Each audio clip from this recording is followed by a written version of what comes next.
recorded live in front of a virtual studio audience, and, as always, coming to you from the Full Sail University campus in, yes, today it is very sunny, thank you so much, Winter Park, Florida.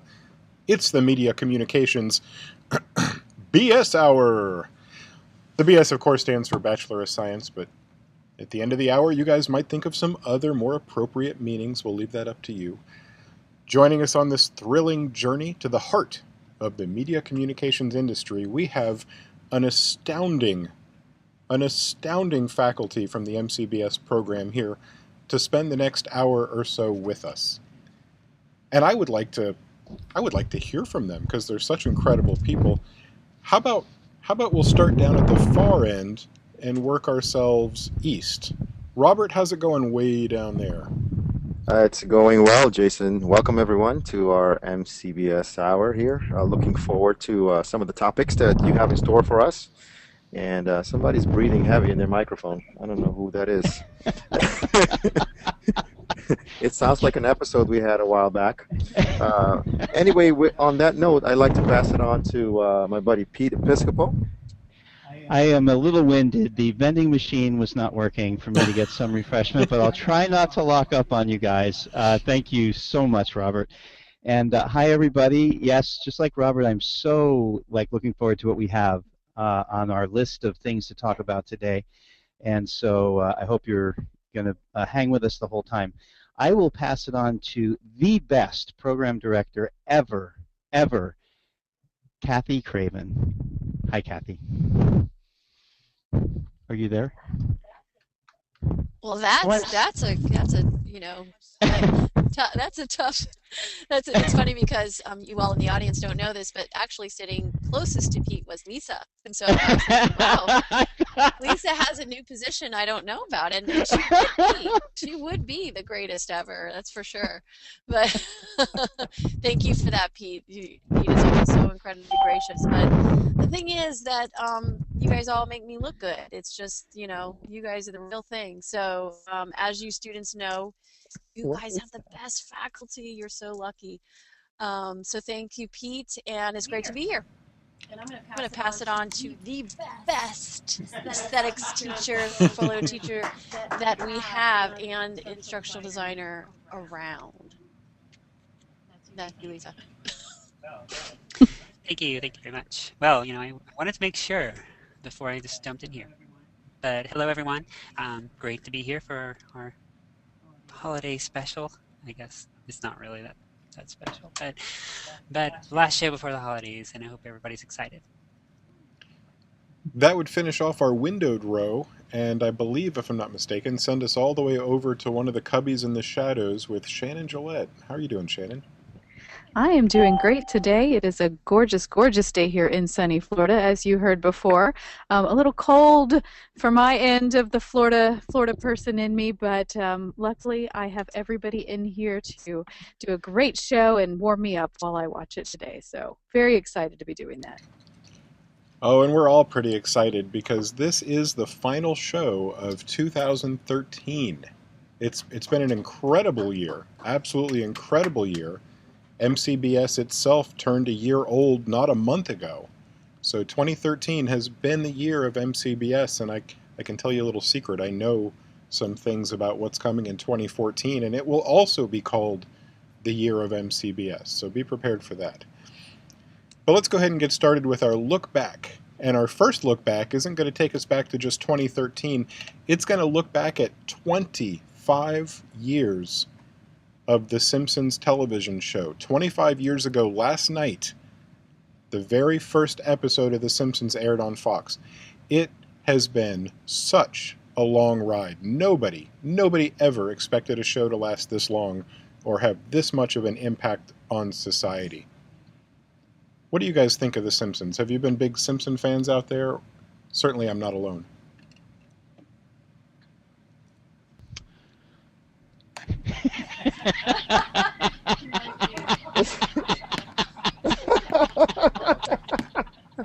Well, Jason, I must admit, in my college days, this was a huge Sunday night event for us. I have since moved on.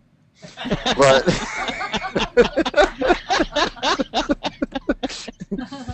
and hardly even knew that they were still on 25 years later. But it's a great accomplishment for the show.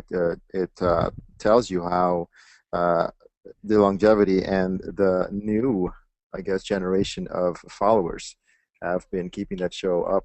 So, yes, that's what I can share about that. How about you, Pete? Poor Jason. I know I'm not alone, and then I was waiting for Lisa to make the cricket sound. Oh, that was so funny. Anyway, well, I agree with you, actually, Robert. Yeah, there you go. That's timely. Um, but something that lasts that long, I know this was done by, actually, I think a guy from Florida State University was the creator or had his hand in it or something.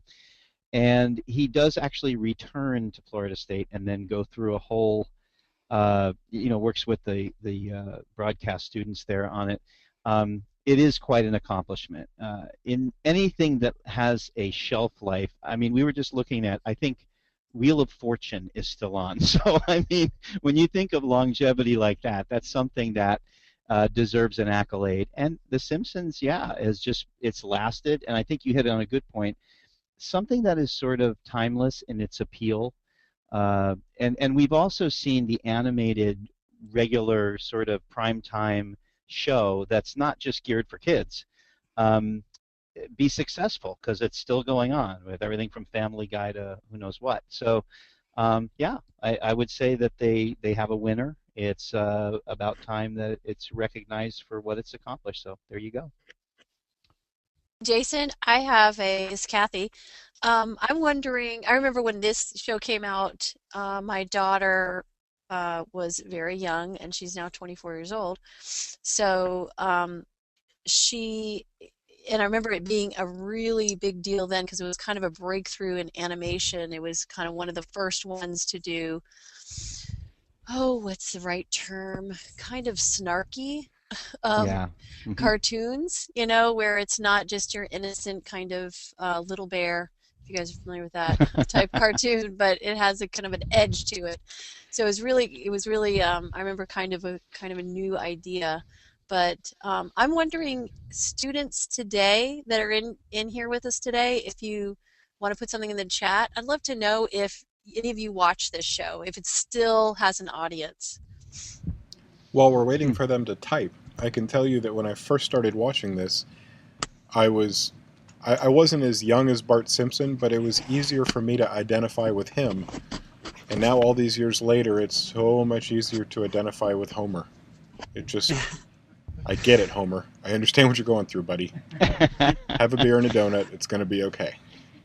I noticed, and I remember thinking this back then, that there was sort of an effort to one up the one that came before. Like Kathy was just saying, they started this trend of kind of snarky, irreverent humor, and they had The Simpsons, and then you had Ren and Stimpy come in, and it's sort of kind of taking the next step up, and then you had Beavis and Butthead, and then that moved into Family Guy and South Park, and it just kind of was kind of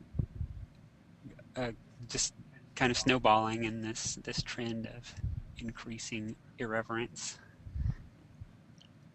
And that's how it works out there, too. You can see people, you'd either call them pioneers or, I don't know, brave, or nobody stopped them, or they must not have had censors. These people would come out with these astounding, you can't believe they said that on TV type things that 5 years later, everybody was saying. So then somebody else has to take over as the vanguard of, I can't believe you said that on television type humor. And it just kept snowballing, like you're saying, Lisa. Absolutely. Did we get anything in those chat boxes? We do. We have some. Corey said he did not watch the show, but Duarte said I did until Family Guy. Family Guy was a very popular show amongst my students when I had them in high school, so in the high school classes. I was going to add, too, that the whole phrase of what I think Fox says is they call it animation domination, that slot on Sunday night right after all the football is done, and then all of a sudden they've got this, run of all their animation programs. And so it obviously is a winner for them because they're threaded together as well. So the Family Guy and all that, Simpsons and all that. So, yeah. Shannon said she watched the Halloween specials. Yeah, that was a chance for The Simpsons to outdo anything that they'd previously done every Halloween. Basically, on Halloween, they said, "Oh, you thought we were groundbreaking before? Well, how about this?"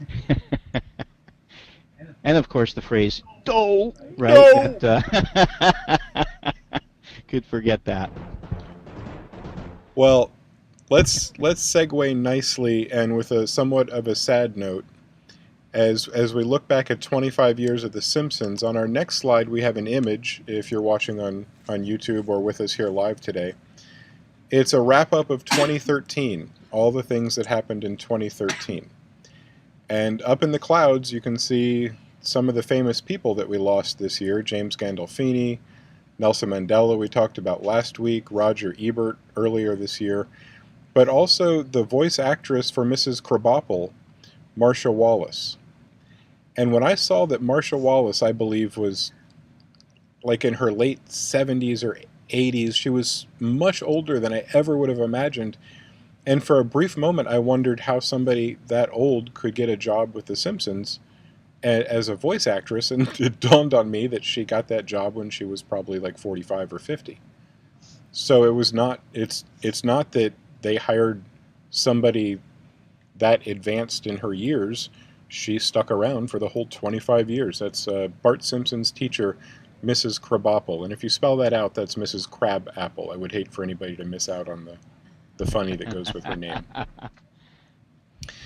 But while you're looking at this screen, I'd invite you to look at how many giant things happened this year. I'm sorry, I heard some voices. I thought it was somebody on the other side of the cube, but I guess it was out in the hallway. We've just had a huge year with Netflix, How I Met Your Mother. You can see I'm painting over that with orange is the new black signage on this picture. I just really like all the details in here. And mostly I like, and we'll talk about this on the next slide, mostly I like how much of this content you got to hear about right here on the MCBS Hour, because we've been on top of this. This is so much fun to look back at our year summed up in an image like this. And another place where the people you're listening to right now pretty much rocked it was if you go and take a look at YouTube's 2013 Rewind video, where they paid homage to just about every viral video that happened. Every big thing that happened showed up on YouTube, which means YouTube got a chance to take it and smash it together into this astounding video. Now, we're not going to show it to you today for a couple of reasons, but it is so easy to get there on your own. You could Google Rewind 2013, and you're going to get this video at the top of any search. But you could also follow this easy link down here, yt.be/rewind, and it'll take you right there. They have mashed up what looks like hundreds of different viral videos. Hundreds.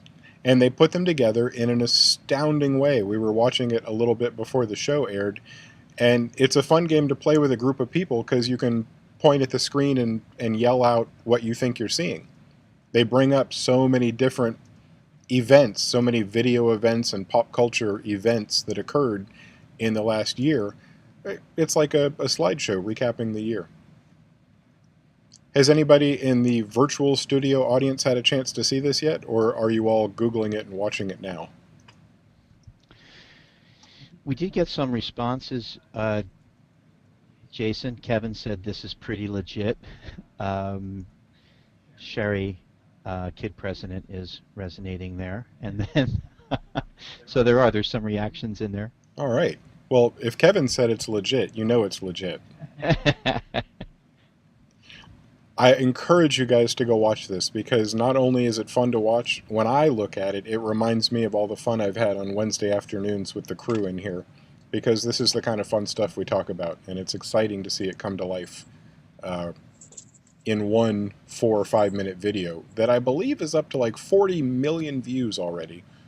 which I guess these days isn't even a huge number for YouTube. Hey, Jason, I wanted to mention that just shout out to one day, I fully expect to have some of our grads be either in or involved with the production of some of these um, YouTube videos and perhaps even on the award show. So let's see about that.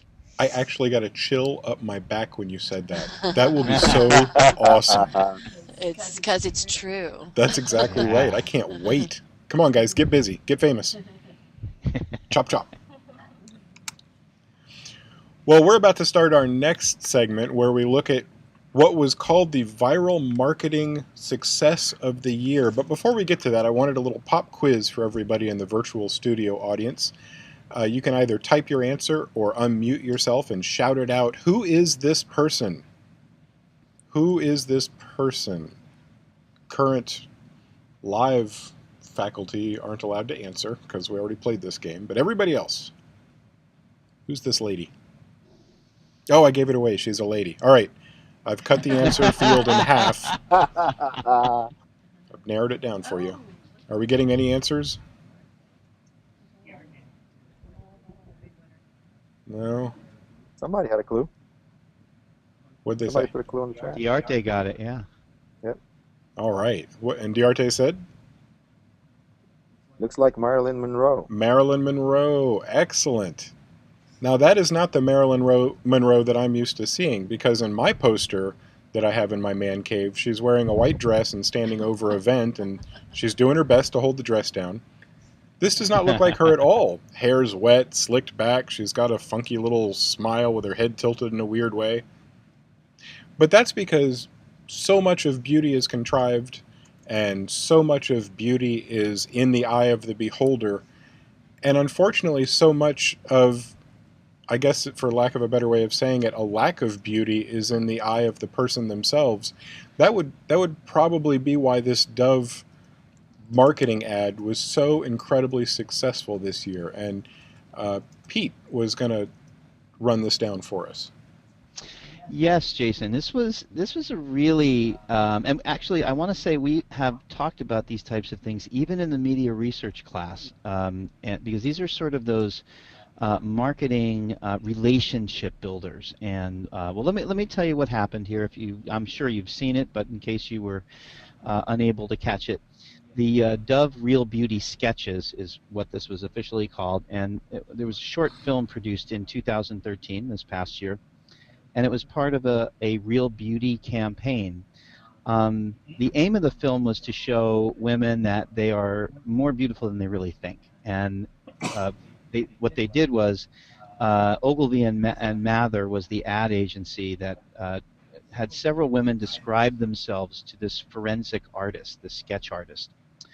And what they did was they described what they thought they looked like. And so the same women are then, who gave their description, right, to the artist, were then described by strangers whom they just met the previous day. And so the sketches were compared and with the stranger's image, and they were actually shown to these women, and their reaction was captured in the film. And obviously they were taken back because they didn't see themselves as beautiful as other people did, and that they had these, one would have nice eyes, but she didn't think she had nice eyes, and so on and so forth. So the film created this sensation when it was released online, and it was released around April of 2013.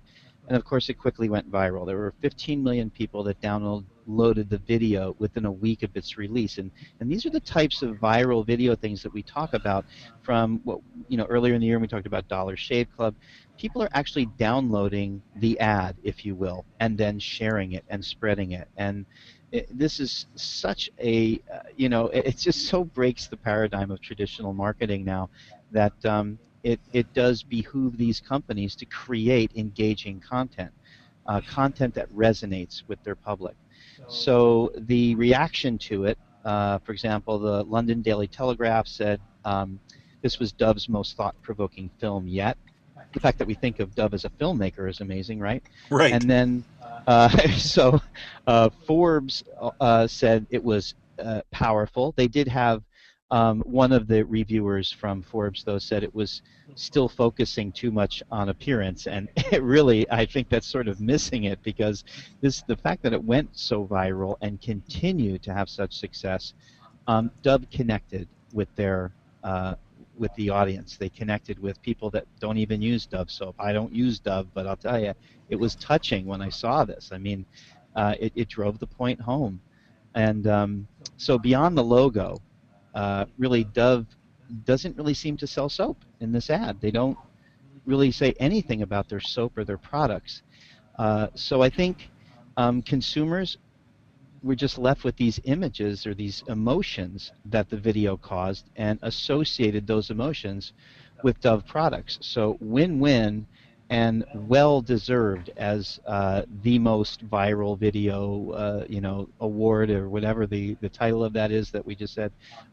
It's so it's such a paradigm shift in marketing. We talk about this, as I said, in the research and media communications class.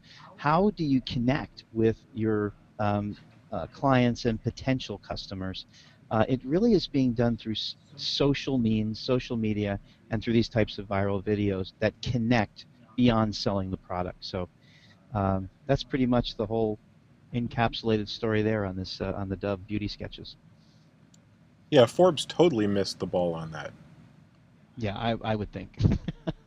I think if you're not talking about the market fluctuation, they're not going to know what you're talking about. We're talking about feelings here, Forbes. Emotion. Yeah.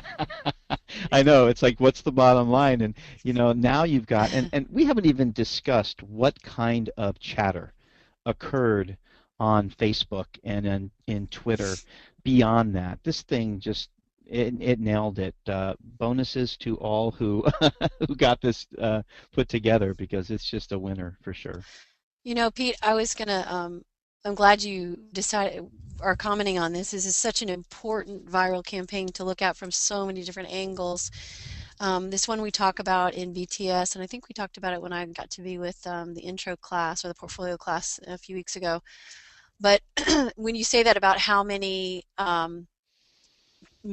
basically media impressions being Facebook, Twitter, wherever, Mhm. there's actually a statistic that says as of May of this year, there were 4 billion PR, public Oh, relations, my or God. Wow. and blogger media impressions Oh. because of these videos. 4 billion with a B. Oh, And so imagine the kind of expense that would be to Dove's advertising department. And then also what they said was that they got coverage that they got from just putting these videos up on YouTube was worth 30 times what they would have Oh. paid for the advertising. Hmm. So it's just talk about, coming back to them, return on investment. Mhm.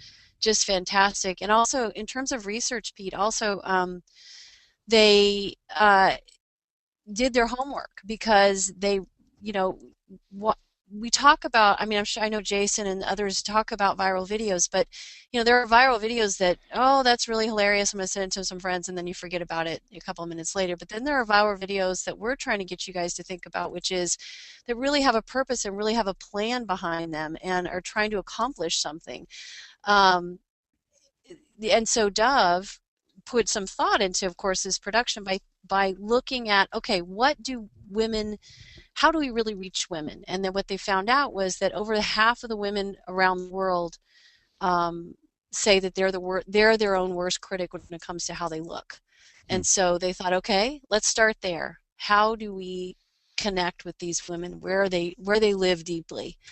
And so that's where that all came from. And so to me, that really shows a lot of responsible planning and forethought in terms of, where are we going to go with these videos.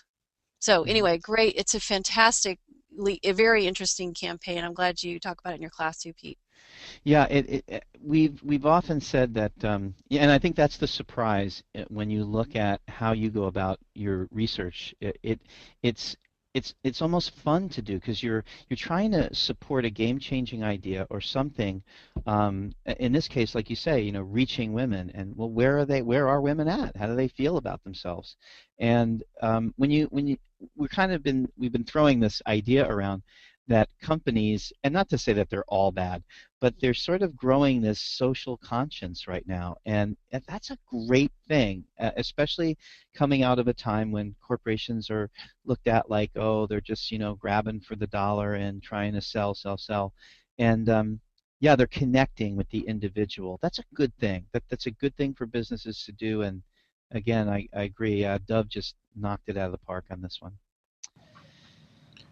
And it's so much better than what the standard would be, because usually the go-to would be to dress some women up in bikinis and have them talking about Dove on the beach, or Hmm. sex sells. That's what you hear all the time. But here's the opposite. It's not, maybe not the opposite, but here's looking at something so much more meaningful than primal images and urges.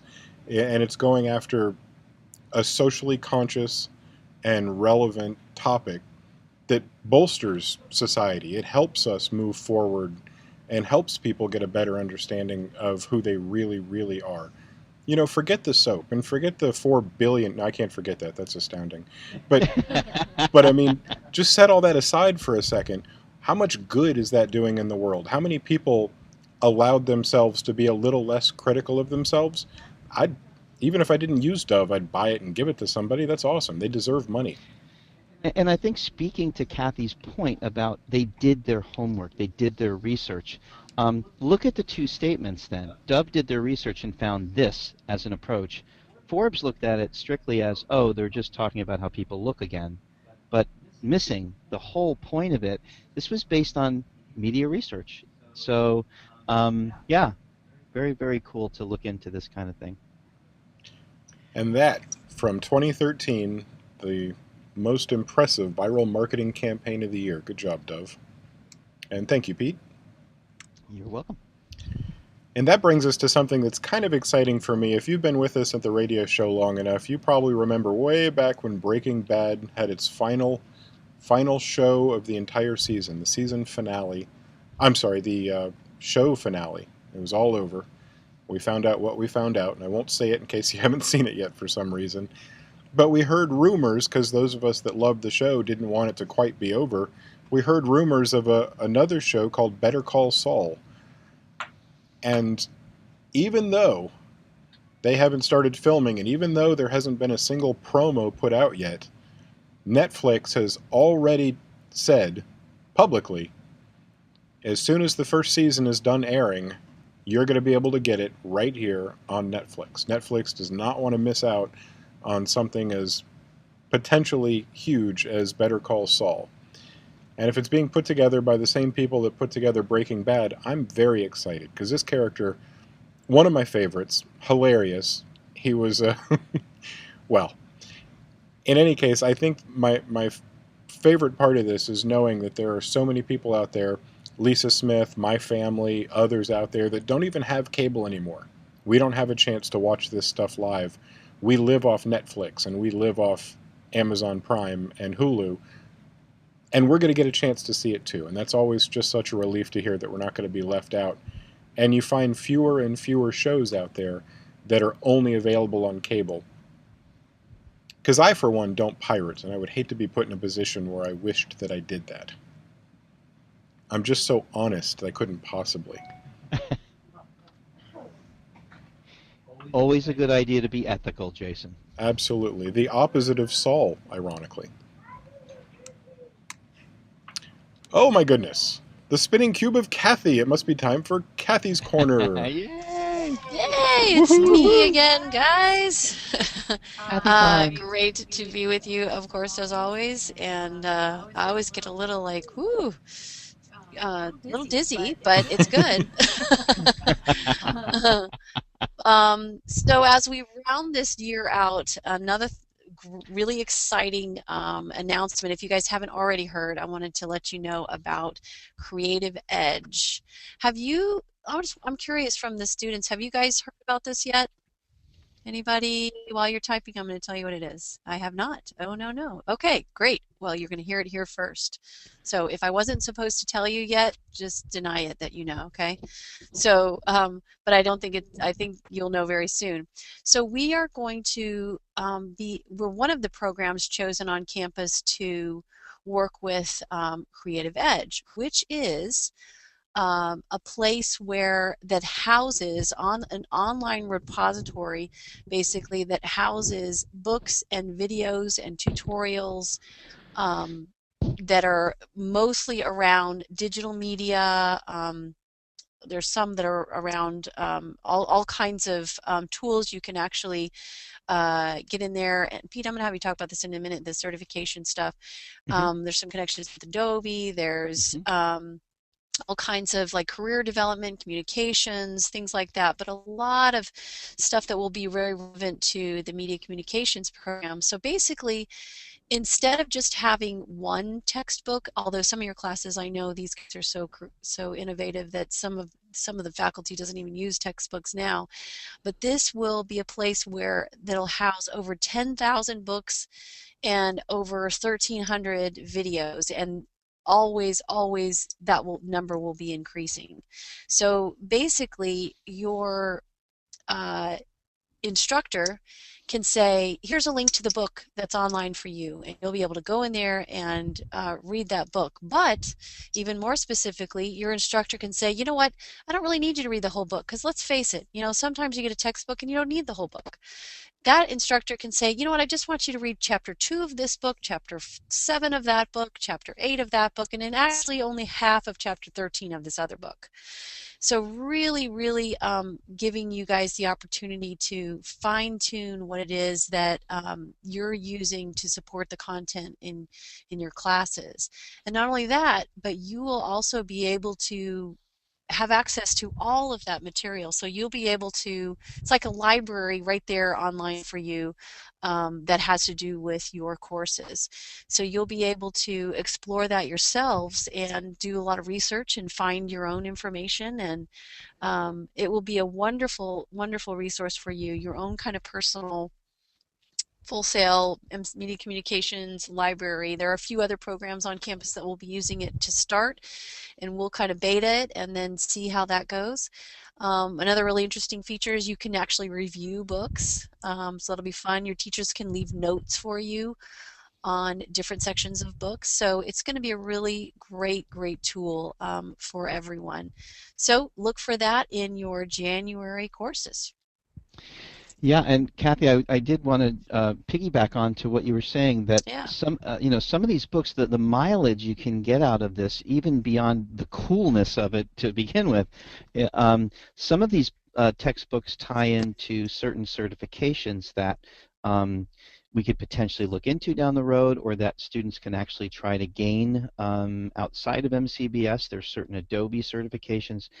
Some of these textbooks, many of them are the book that prepares you for an Adobe test. So there's all those kinds of other sort of extra features built in.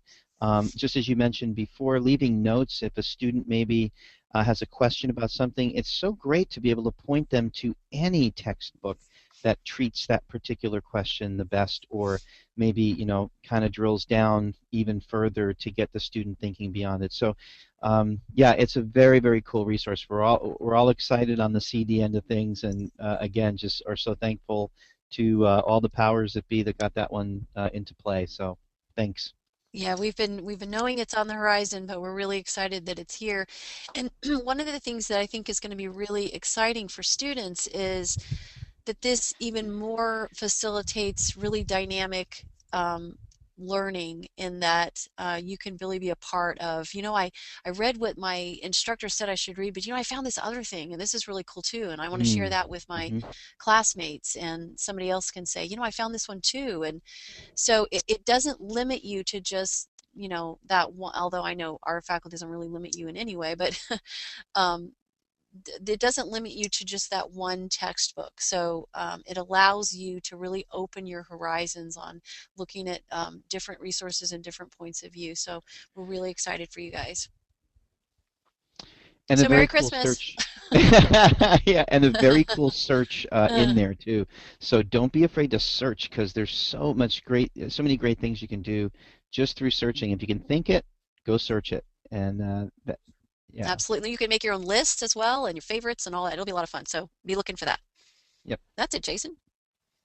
Thanks, Pete. yep. Man, I love presents. I love them. All right. Well, that takes us to our next segment. I can't believe this is someone's job. And in this case, we're going to be looking at multiple jobs. For one, all these internet famous cats. I can't believe that's their job. Sit around and be a cat, and you'll be famous. But how could you not be famous if you're Grumpy Cat? Other cats that were involved in this that we're about to talk about, we have Colonel Meow. I'm sure everybody knows Colonel Meow. Oscar the Blind Cat, Nala Cat, and Hamilton the Hipster Cat with his awesome mustache. All of them were pulled together in one location. And we talked about a time earlier this year when all these famous cats were pulled together in one location. Lisa was telling us about the internet, I don't remember the name of it, but the famous cat conference. Remember that, Lisa? Remember that? I believe was it the Video Cat Awards? Yes, there were awards, right. The Video Cat Awards. All these famous video cats came together, received little statues, signed autographs in their own little cat way, and you know, got to be even more famous than they were. So here's what we're talking about today, though. All these famous cats were brought together in one place, and Friskies made probably one of the most adorable cat Christmas videos ever. The best thing, they didn't mention Friskies until like the last 5 seconds or didn't show Friskies until the last 5 seconds of the video. And the video's been very well received. Where are we? Up to 2 million views already. Here we see Oscar the Blind Cat enjoying his Friskies. And this is 3 minutes and 20 seconds of, oh my gosh, I can't believe how cute this is. And it's not just cats being cute, it's these cats being what they're famous for. Grumpy Cat looking standoffish, Hamilton the Hipster Cat looking like he left his fedora somewhere and doesn't know where he left it. Just a really fun video they put together. And I can't believe that's somebody's job. You can see right down here that the video channel is Purina Friskies. Somebody works for Friskies, and their job is to make sure that, what are they up to, 157 videos? It's their job to come up with, what's the next Friskies video we're going to make and put up here? And it was their job to pull all these cats together for this astounding Christmas special. If you haven't seen it, I highly recommend going ahead, and it's a quick Google search.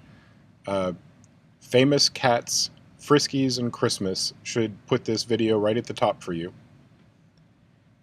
And the only thing I'll say before we leave this and go to the next segment is look down there under the view count. We've got 2 million views, but look at the like to dislike ratio.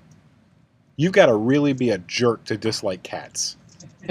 You got to be a real mean son of a gun to say, you know what, all these cute cats prancing around in their Christmas clothes, no way, dislike. What kind of jerk? But you can see from here that those number of jerks, that percentage is very, very low. And I just find that to be very interesting. Much easier to love. Much easier to love. Good job, Friskies. I can't believe that's someone's job. But that does bring us to our next segment of hashtag Be Social Media Savvy with Lisa. What? Yes, it's me. Hashtag what?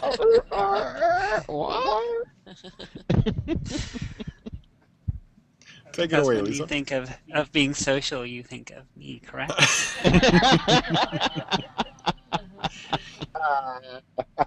Those of you listening at home don't know this, but of course we're all good friends here, but Janelle and I are basically polar opposites, and the fact that we sit right next to each other is just a daily sitcom. So, as I said, I'm the human grumpy cat, and she is whatever the opposite of a human grumpy cat would be. Naya Cat. But I've agreed to stand in for her today during Social Media Savvy, and we are talking about Facebook, everyone's favorite social network. And it seems like every time Facebook changes anything or tries to do anything new, um, the world goes insane with complaints about what they've done. But and this one's probably not going to be any different than that. But they are rolling out a new way of presenting advertising to their subscribers through advertising videos that appear directly in your feed or your wall feed. And these probably aren't anything new. A lot of the advertisers will post these themselves, but what's different here is that they're now going to be presenting the promoted ads. These are ads that the advertisers pay Facebook to promote on various walls, and they're going to automatically begin to play on your feed as you're scrolling through without sound, and that's an important part of this. Their take is that if it's something you're interested in, you'll click to hear the audio component. If you're not, you'll just keep scrolling. And so there's some interesting reactions to this. I guess the one that you might expect would be users saying that this would really discourage them from using the Facebook service. But at the same time, Facebook is a free service that is ad supported, so you have to expect them to get revenue from some source. So what are some reactions on this? How do you guys feel about putting this directly into your feed? Phyllis, are you out there? Oh, okay. Because I think, well, we were discussing it today, and Phyllis was saying too, if you click on these, they actually go full screen. So there's other nuances to this that I guess, Lisa, are going to be interesting. How the uproar sort of bubbles because you're so used to going to your Facebook page and then just checking things out and not being distracted by ads. So yeah, another one of those apps or services that are free, and yet there's a shift in how they deal with advertising, and that has such a huge impact on whether people are annoyed by the user experience, the end user experience or not. So it will be interesting to see maybe in another upcoming program what the reaction to this overall was within the first month. So yeah. Yeah, and their aim is, and this kind of ties into the earlier conversation about how the shift is going from television to online, is their aim is to start taking a chunk of the advertising money that's been going to television, because their statistics say that there was $68.5 billion spent on television ads, or predicted for next year, and that's compared to $5.79 billion for online or web-based digital advertisement. And so they're trying to start shifting those numbers so that it becomes more even, because online media is becoming the mainstream. I think what they're going to have to do, and Pete, this is a topic that ties in with your research course, is they'll have to figure out how much their audience can take. Where is that balance where you're getting enough advertising out there and exposure to ensure your revenue, but at the same time not bombarding your audience so much that they're driven away.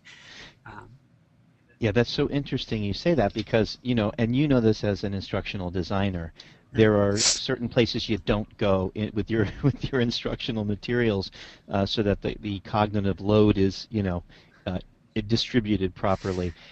What is that like for someone who's going to be either entertained or heading to something just to sort of use it, just like going to the mailbox and checking to see if you got any mail, and then having somebody pop out of your mailbox and say, "Hey, have you considered this Procter & Gamble product?" Well, how do you measure that? So that's going to be interesting from a research standpoint. Yeah, and finding, and if you've paid any attention, which I don't think very many people pay attention to the little ads on the side of Facebook, but they pay attention to what you're looking at, what you're talking about in your posts, and what you like in your interests. And so they target those ads specifically to you. And I think these aren't going to be any different than that. So it's all going to be stuff that supposedly you'll be interested in. And it does seem, in their defense, that they're making efforts to make it non-invasive by not having the audio play automatically, because that would just be a Yeah, mess. That's like the fundamental no-no of web design, is don't start playing loud noises when your page loads. Corey, by the way, I wanted to just throw this in. Sorry to jump in there, but Corey said, not so cool if I want to chat with friends. And Lisa, I think that plays into what you're saying. Like, what's the reason they're going there? And then, so what's the reaction going to be? It's like, I'm going there for this, to chat with friends, and yet I'm being interrupted. So, yeah. Well, and I'm kind of defending them, playing devil's advocate here, because I'm not crazy about advertisement, but they aren't throwing it in your face. It's in your feed, so it is going to appear on your wall, but it'll be just like any other post. It's not going to pop up and block out the rest of your feed unless you choose to consume that particular view that particular ad. So you do have that choice. It's somewhat non-invasive, but it's still there. And I compare this to what would be old-fashioned television advertising now with commercials. If we're watching network television, your commercials are just going to be a part of the experience. There's not much way around it, and that's how they're making their money. They're offering this free entertainment if you're, unless you're paying for cable. If you're still on the antenna, then it's free entertainment. But the price is that you're exposed to the advertising, and that's the same here. So it's kind of to be expected. Their rationale, I suppose, would be that this is more visible than the old banner ads that really are. I don't know the statistics on how effective they are, but I imagine they're not the best form of advertisement out there. So getting a little bit richer content and putting it in a more visible location is to their benefit. The challenge will be to them to make this something that you want to see to begin with. So paying attention to your trends will be a big part. And also, we were talking over lunch about how a lot of the advertisers haven't really caught on to the online format, so that you have YouTube videos that you have basically 5 seconds before you can skip. Some advertisers have realized that and made essentially 5-second advertisements, so the message is delivered in those first few seconds. And then others are just throwing their old ads up there, and by the time you can skip it, you don't even know what the ad is for anyway. Right. So it's really not to their benefit. So it's going to be an adjustment on their part as well. Corey is suggesting that maybe they increase revenue and give users the option to pay for a non-advertising user interface, and of course we all know that's the option. That's a model that we see, because look at Spotify with the music delivery. You can put up with it for free and just hear these really annoying, and I swear that they pay attention to the music you're listening to and pick the most obnoxious ads to play in response to that. Pandora as well, just so you'll be more inclined to pay for the ad-free version of the service. So that's certainly a business model we've seen used.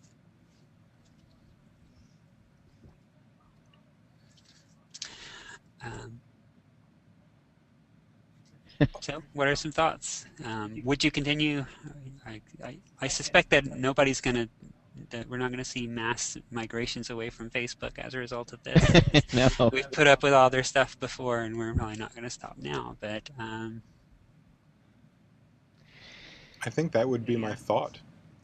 As somebody that's been with them for a long time, I'm experiencing that frog in the boiling water syndrome, where they turn the heat up just a little bit every year. And this would have, everything that Facebook does now would not have been tolerated 3 years ago. We might have switched back to MySpace, believe it or not. Maybe not that, but something would have happened differently. And slowly making these changes is giving us a chance to allow more and more things that we might not have liked before. So I agree with you, Lisa. We're not going anywhere, but that's because they're leading us. I'm one of the sheeple in this case, and just leading us down the sheep path. I'm not going anywhere. As long as if they'd tried to do this with the volume on, people would bail. But that's not going to happen until next year. Automatic volume will be next year's next step, or at least that's my guess. I don't know. I don't think it will be. I'm going to disagree with you on that because Oh that's yeah, been, yeah. now it's a show. Yeah. Now we have a show. Now we got a Jason's show. a Janelle today. But I don't know if we'll see that because that's been one of the fundamental don'ts of web design from the beginning is not to force it on your audience, but to put it out there. So I wouldn't mind if it was like an autoplay MIDI file or something. yes, Sorry, I was as kicking a- it old school. Believe me, I in my long ago freelance web design days, I had a client insist on putting a song on the website that would play automatically, and despite my warnings against it, he insisted, and there it was because the customer wins. But you just don't do that. No, bad. Well, thank you very, very much, Lisa. It was nice to hear you hashtag be social media savvy, and we'll keep an eye out on Facebook and their shenanigans as the new year rolls around. Sure. Hashtag no problem. Hashtag awesome. Oh my gosh, what's going on? It must be tool time with Pete. Happy New Year from the Tool Time Institute. Yes, we have a little graphic there reminding everybody a new year is coming. We know you knew that. So yeah, let's click ahead and find out what we're going to be talking about today, I guess. This week we are talking about 2014 and a cloudy forecast. What does that mean? And then of course our second topic is Apple's free app of the year, which Jason forwarded to me so graciously, and it is a winner. So we're going to talk about those two things. Let's go ahead and jump to our cloudy forecast in the next screen. Basically, you guys all know pretty much what the cloud is. It's not this sort of imaginary place that sits up in the real clouds where your data all goes to, but it is a real cloud that sort of looks like this. These are some of the things that are in the cloud. Most of the time, you guys look at it as a block storage place or a place where there's an app running and you have what's called a thin client on your computer. It's a little tiny file that interacts with the actual application and allows you to go ahead and use it. If you have the Adobe Creative Cloud, that actually installs the real Adobe application still on your computer, but you store documents and interact on the cloud with your portfolio and whatnot. So that's sort of what the cloud is, and what we're looking at is we're taking a look at what is 2014 going to look like for us. What are some of the things as students we can kind of look forward to, and as faculty as well, in interacting together. And I think the cloud is really going to be the thing that we want to look at. Some of the things that I was just thinking about are that, cloud apps are definitely on the rise. And what I'm thinking about in 2014, maybe they're just going to be a little bit more sustainable and streamlined. One of the sort of trepidations that we have as faculty about, getting Web 2.0 apps to you guys or cloud apps are, especially the free ones, because we like you to be able to operate in the free realm as much as possible. Will they be sustainable? Are they going to run out of money? Are the services not going to be updated along with other aspects of technology, and then they're going to be rendered useless? And so we're really, it's definitely a concern. We want to make sure that, because I remember one time when I was in the EMDT program, we were using one form of a video service that suddenly decided to change its free model, and suddenly we couldn't store our videos there for free anymore if we hadn't signed up. That was like midway through the program. So yeah, these are the kinds of things that we are concerned about. So hopefully in 2014, in our cloudy forecast, in a good way, we would hope that they're more sustainable and streamlined. And then another thing about these cloud apps is that they ease a lot of budgetary problems. More organizations are definitely moving towards cloud-based solutions. Even those organizations or school districts, let's say, that were using Microsoft Office, well, now they've got, the Office in the cloud type of thing going on. So a lot of them are turning to these types of cloud-based apps. Google Docs is extremely popular, as all of you guys know.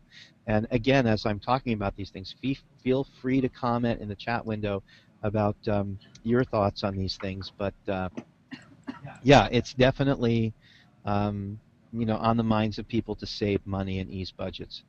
So some software developers are going to really need to address their expensive licensing models, though. So, for example, let's say you're Adobe, and you you've had this sort of bloated Adobe Creative Suite, and all of a sudden now a lot of people are moving to the cloud. Well, what are you going to do? How's your licensing going to work? And it has been a sort of a point of, as a rub for Adobe there.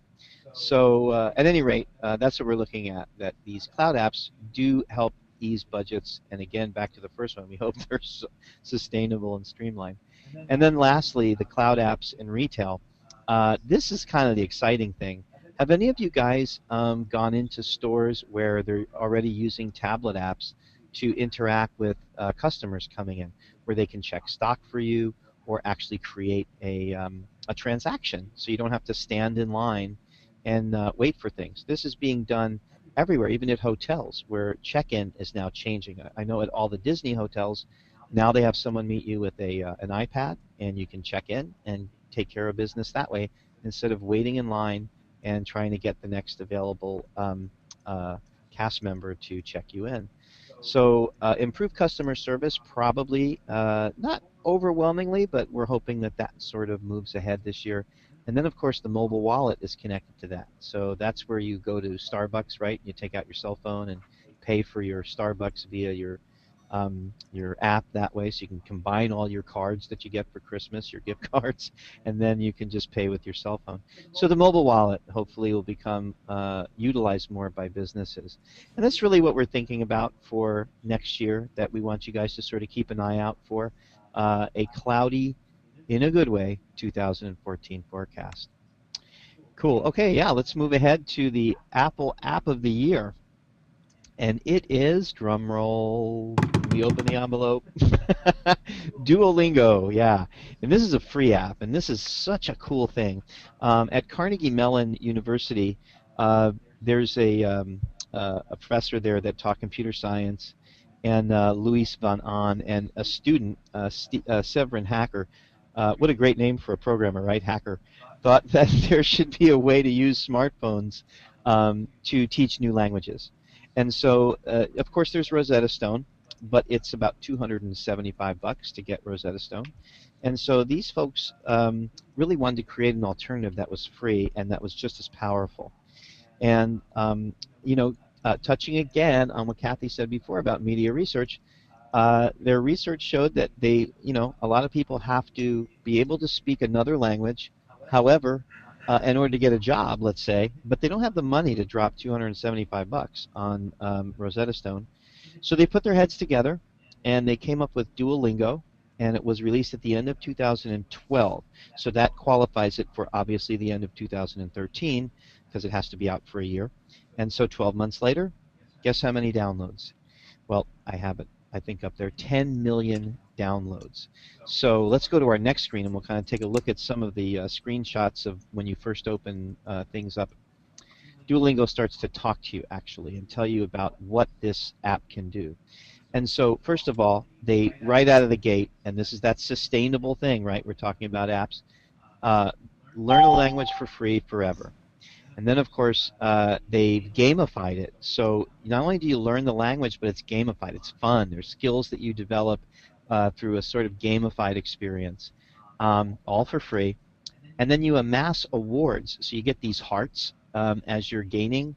And when you finish each lesson, you, depending on where you are, you don't lose the hearts that you've gained. So they don't, you don't get penalized for cutting out a little early because you have to get to a meeting or something. And then you can track your progress and earn achievements to track your progress in the language. So very, very cool approach. And then our last click here is, did we mention it is totally free? So, we hope you guys will download this and go after maybe making a resolution to learn a new language this year. That would be kind of a cool thing, right? So, okay, let's kind of just recap real quick. As we finish up, we'll click ahead.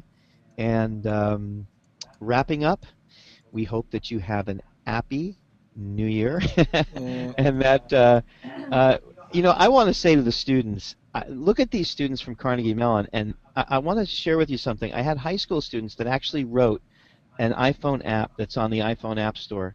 I want to challenge you guys as you do your projects in MCBS, as you're thinking about putting your best foot forward in your portfolio.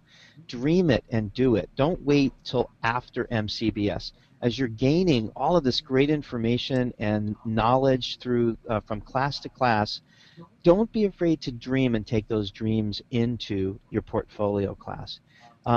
You'd be so surprised what can come out of it. So my exhortation to you guys in 2014 is dream it. Look at these guys from Duolingo. Dream it and then go do it. So there you have it. And of course we need our last screen, Jason, our farewell screen. May your forecast be cloudy in a good way in 2014. Happy New Year, everybody. Spectacular. I love that hat. Photoshopped. Oh, you can say that, but I know you've got one of those at home that you wear. Thank you very much, Pete. That was spectacular. Always welcome. That takes us to a blank screen. And a screen with a floating hat. And a lie. We will not see you next Wednesday at 2 p.m. We won't see you the Wednesday after that either. We're not going to see you until it's comfortably 2014. And it'll be January. And it'll be a Wednesday. And it'll be the 8th. So I sincerely hope to see you. Bring a friend, bring a neighbor, bring your grumpy cat with you. And we'll see you next January 8th. 2014. It's been a great year, everybody. I'm a blessed man. I love working with these crazy people that we're talking to, and it's always, always, always a pleasure to have you guys here listening in on the fun that we're having. Thanks again, and Happy New Year. Happy New Year, everybody. Boom at the end. Yeah. Happy holidays. Yes, Lisa. Yeah. Boom. Happy holidays, everybody. Have a great and safe holiday, all the students and all faculty.